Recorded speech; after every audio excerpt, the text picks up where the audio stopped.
Hola, hola, soy Caro Cruz y estas son las entrevistas con 6 Empresarial. Y déjenme decirles que hoy en particular me siento muy honrada de tener a una empresa familiar que hoy ya tiene casi más de 100 años.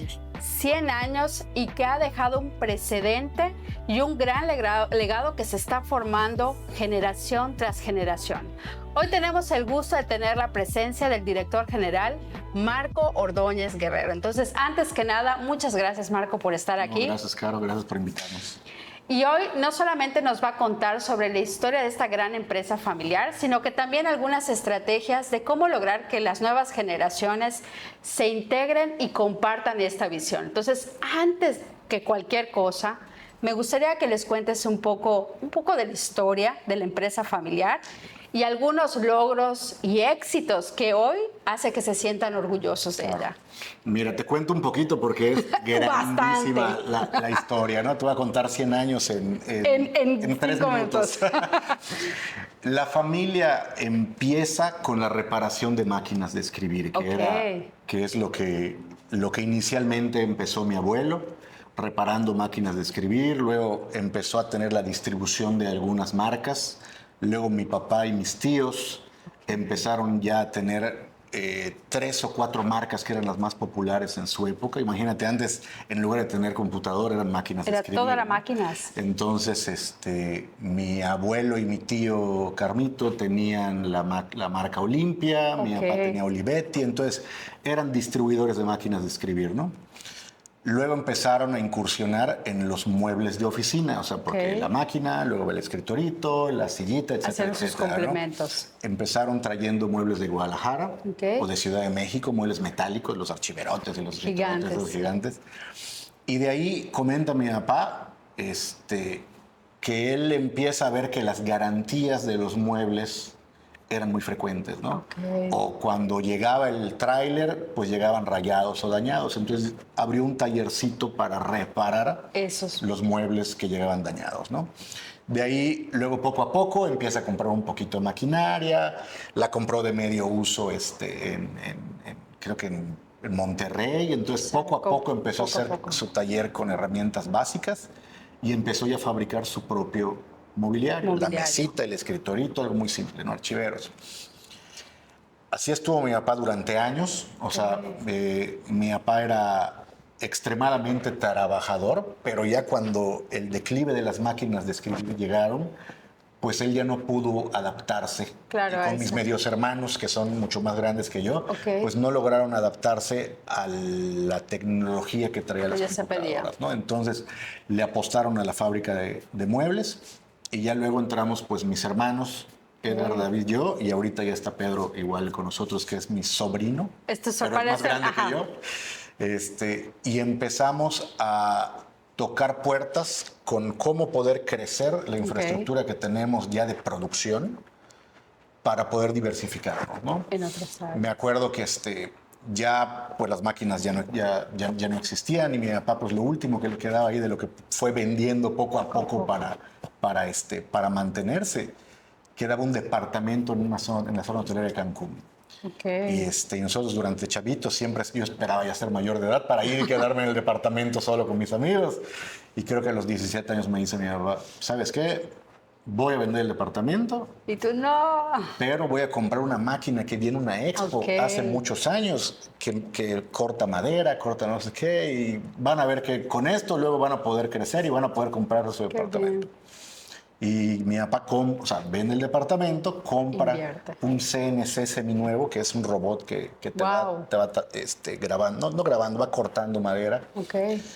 Y cuando compramos la máquina nos damos cuenta que los muebles de oficina que fabricábamos, los fabricábamos en 4 horas y las otras 4 horas estaba libre la máquina. Y volteamos a ver al sector de la construcción. Tengo un buen amigo que es el que me dice, oye, Marco, estoy empezando a desarrollar en Playa del Carmen hace 25, 30 años 8 departamentos. No hay carpinteros allá, ¿por qué no me haces las cocinas, closets, si tienes muebles de oficina? Y empezamos a fabricar cocinas. Perdimos 1 tonelada de dinero la primera vez, la segunda perdimos menos y la tercera ya aprendimos. Y ya nos empezamos a especializar con la marca Armetti. Entonces, hoy por hoy tenemos Ofindustrias, que es la fábrica de muebles de oficina, y Armeti, que ve mobiliario para desarrollos de vivienda que Pedro y hotelería. justo está más en esa área. Exacto. Okay. David, mi hermano, está gerenciado todo el área comercial. Pedro ve todo lo que es operación, ve todo lo que es cadena de suministro. Y yo estoy viendo un poquito de todo, ¿no? Un poco como director general, ¿no? Sí, sí, sí. Marco, se me hace fascinante la visión que tuvo tu papá. O sea, ¿no? Desde decir, oye, voy a invertir en esto y bueno, puede ser que sea ahí parte del secreto, pero a mí sí me gustaría saber, pues son 100 años. Y es que yo siempre he pensado que hay empresas familiares que pueden durar hasta 200 o más, pero a aquel punto, lejos de sobrevivir, yo creo que sí están trascendiendo por la innovación constante que tienen. Sí, claro. Entonces, ¿pudieras platicarnos cuál ha sido alguno de los secretos que consideras que ha ayudado a que sigan siendo una empresa familiar? Ya. Fíjate que algo que considero y presumo mucho es que nosotros desde hace ya como 10 años tenemos un consejo consultivo. Maravilloso. O sea, logramos implementar un consejo consultivo con el cual nos reunimos cada 3 meses.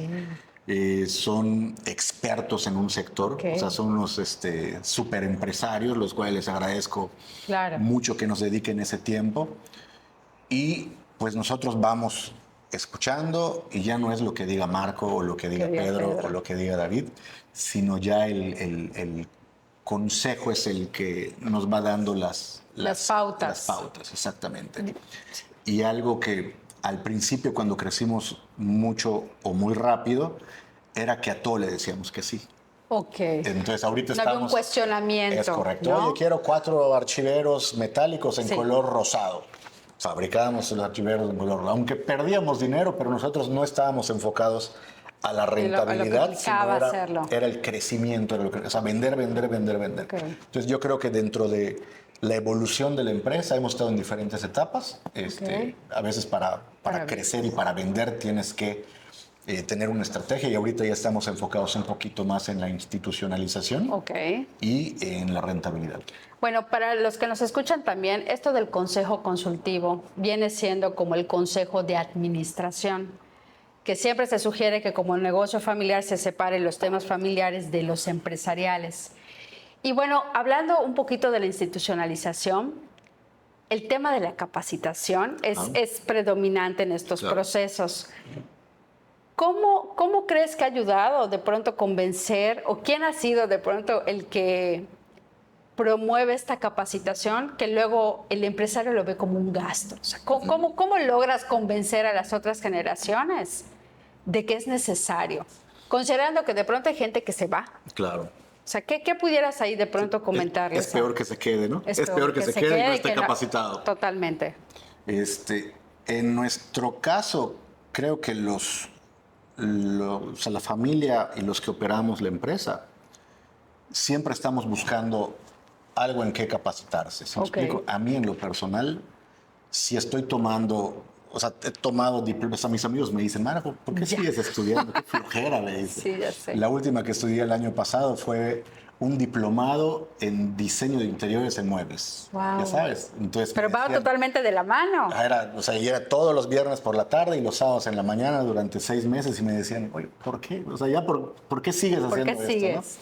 ¿No? Entonces, independientemente de los diplomados, las maestrías o todo lo que puedas tener, en lo personal, si estoy haciendo un proyecto nuevo o estudiando algo nuevo, lo logro implementar. Si no, como que te quedas tibio y cuando te das cuenta, como que ya estás muy haciendo lo mismo, ¿no? Entonces, igual David hace poco terminó su carrera de ingeniería industrial, entonces llega con ideas. Y ahora vamos a automatizar esto, ahora vamos a hacer lo otro. Pedro, cuando entra algún diplomado de cadena de suministro, igual. Entonces, yo estoy seguro que si no hiciéramos eso, nos vamos a quedar estancados. Totalmente. Entonces, sí considero que tenemos que estar haciendo esto para que no te quedes tibio, ¿no? Y no te acostumbres a quedarte en una zona de confort. Y lo importante que menciona es que lo apliquen, porque luego hay gente que estudia maestrías, doctorados, pero que no lo llegan a implementar como tal, ¿no? Entonces, qué interesante. Y bueno, un reto que de pronto a mí me cuestionan algunos fundadores es ¿cómo logras, ahorita que tienes ya tus hijos más grandes, ¿Cómo estás logrando de pronto involucrarlos al negocio? Porque entiendo que en tu caso ahí sí no hubo mucha opción. Sí. Pero ¿cómo piensas de pronto tú aplicarlo con tus hijos para que se involucren al negocio? ¿O cómo lo estás de pronto manejando? Porque al final es un legado lo que se ha estado construyendo, Sí. ¿no? Con estos casi ya más de 100 Claro. años. Sí, mira, en nuestro caso, como comentas, entramos nosotros atropellados, ¿no? O sea, Tal cual. o sigues el negocio familiar o lo sigues, no hay muchas opciones, ¿no? Claro. Y era obligarte, o sea, mi papá nos obligaba tempranito a levantarnos, en vacaciones era trabajar y en carrera, pues a los 18 años ya era 100% tienes que trabajar. Entonces Claro. estudiamos medios días en la universidad y ya mediodía trabajando, trabajo. pero ya trabajábamos con un puesto y obligaciones formales. Claro. ¿Sí? O sea, mi papá ya estaba muy grande, era como si fuera mi abuelo, entonces o lo hacíamos o desaparecía la empresa, ¿no? Entonces Edgar, que era el director en esa época, él era el que nos empezaba a jalar y decía, no, pues Marco, tienes que venir. Y yo a mis 18 años, no, es que toda la fiesta, no, tienes que venir. Entonces nosotros entramos o entramos, y de ahí, fíjate que tomé un diplomado de sucesión de empresas familiares en la Marista. Y ahí lo que iba medio aprendiendo lo iba implementando. Entonces abrimos una nueva SA, que es la que antes era Ofindustrias Ordóñez, ahorita es Industrias Ordóñez, donde ya juntamos a las dos marcas. Sí, eso, un holding tal vez. Y ahí ya empezamos a institucionalizarnos con la familia, ¿no? Donde era, ok, somos socios. Y los herederos, allá empezamos a poner las cláusulas. Los hijos que quieran trabajar en la empresa tienen que haber estudiado una carrera afín y haber trabajado en una empresa previa para entrar, ¿no? Bien. Y empezamos a poner ciertas reglas y normas. Esto que comenta Marco es indispensable a ti que eres empresario de un negocio familiar. El protocolo familiar, ¿sí? Protocolo familiar, reglas claras desde el principio, quién hace, incluso no solamente desde cómo puedes entrar, si te llegas a salir. Claro. ¿Qué implicaría que Marco se salga del negocio familiar? Correcto. ¿No? O sea, se le va a dar una buena liquidación. ¿Qué costaría por los 20, 30 años que llevaste colaborando Es ahí? correcto. Sí, ella menciona que si algún socio de la familia ya no estuviera por un accidente o algo así que no pueda continuar, ¿qué procede? ¿Qué pasaría? ¿No? O sea, ¿qué pasa con los Sí, hijos? esos ¿Qué pasa con la escenarios. esposa? ¿Se le compran sus acciones? ¿Sí me explico? Qué Para interesante. evitar que luego algún hijo no preparado Claro. o Sí, algo no empieza a hacer llegue a querer dirigir tonterías. la compañía y que no tenga la preparación. Claro. Oye, Marco, y bueno, pues ya para ir finalizando, a mí dos cositas como muy, muy, muy buenas que de pronto nos ayudan. El uno, ¿qué le recomendarías a las empresas familiares que nos escuchan?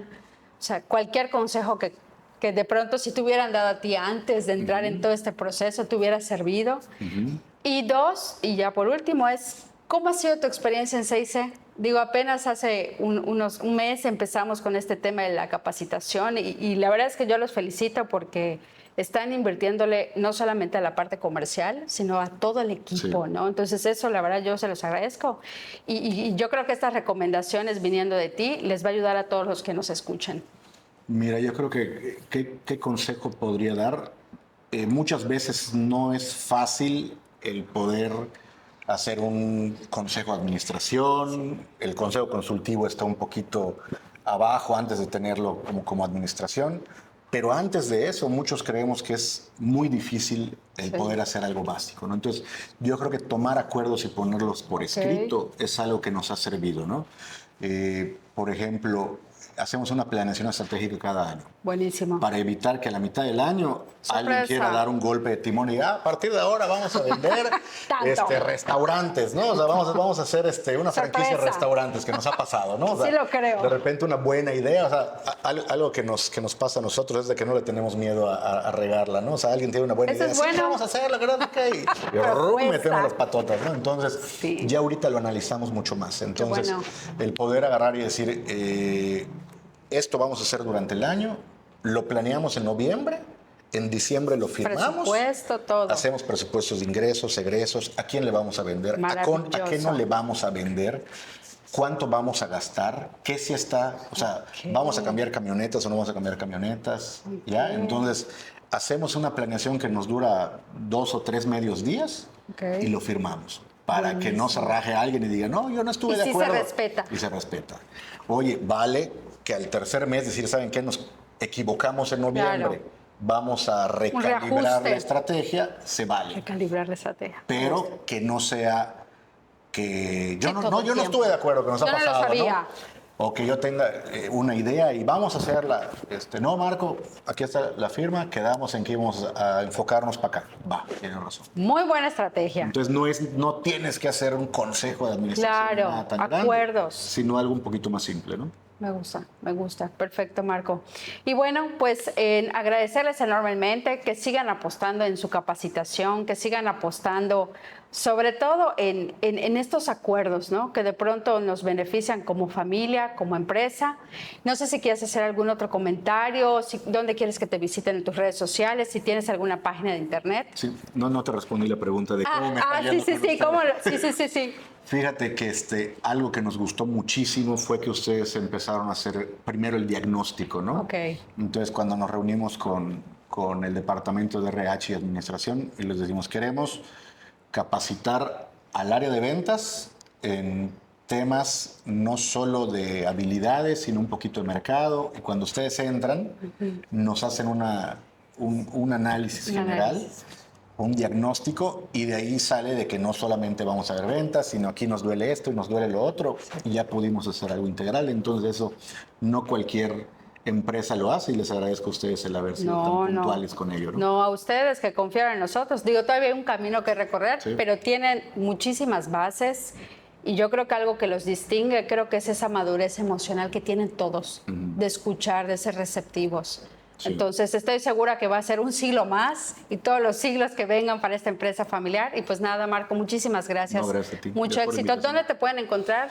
¿Alguna página? Estamos en Ofindustrias, ofindustrias.com y armeti.mx, que son donde están las páginas y pueden ver lo que estamos haciendo. Perfecto, pues yo soy Caro Cruz, él es Marco Ordóñez de Ofindustrias, una empresa familiar de ya más de 100 años que están trascendiendo, y bueno, nos vemos para la siguiente entrevista. Muchas gracias, Marco. Muchas gracias, saludos.